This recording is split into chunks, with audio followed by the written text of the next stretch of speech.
Three friends, Liam, Emma, and Ethan, had always been thrill seekers, often drawn to the eerie allure of abandoned places. On this particular night, they stumbled upon a house that was said to be more legend than reality. Dimly lit and filled with cobwebs, the house oozed a chilling presence. With flashlights in hand, they stepped cautiously into the silence, the only disturbance the sound of their breathing echoing off the cracked walls. Somewhere within, whispers skittered along the shadows, fleeting and insistent, as if the house itself was trying to communicate.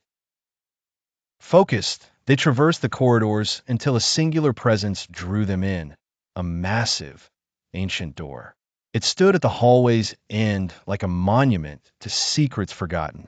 Its wood, old and gnarled, was imbued with a strange aura, its rusting hinges whispering tales untold. As their flashlights flickered momentarily, revealing a dusty brass doorknob, Ethan hesitated. His voice, trembling, whispered as he asked, "Are we really doing this?" His uncertainty was evident, the scope of their adventure suddenly overwhelming in the quiet strength of that singular door.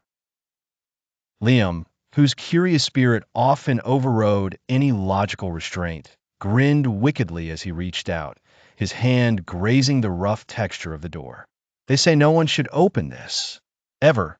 His voice carried a mixture of boldness and intrigue. And then, like a sigh carried on the wind, an inhuman whisper floated from beyond the door. "Leave now." The sound was distorted, neither male nor female, a fragment of a plea hanging in the stale air. Emma, ever the voice of caution amongst them, stepped forward quickly, her grip firm yet anxious as she pulled Liam back, her eyes wide with a warning. "Liam, don't," she hissed, keeping her voice low as if afraid of waking the house itself. "Something's in there." Suddenly, the door shuddered violently, as if struck by an unseen force. The creak of wood reverberated down the barren hallway.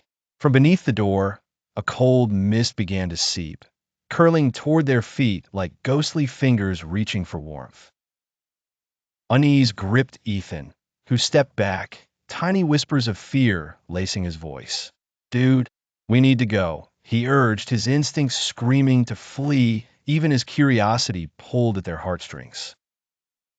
Their flashlights danced around the doorframe, casting flickering shadows that seemed alive with intentions of their own. And then, with a startling boom, the door began to slowly creak open, an ominous invitation. The air grew even colder, as if they were being edged into an abyss not meant for the living.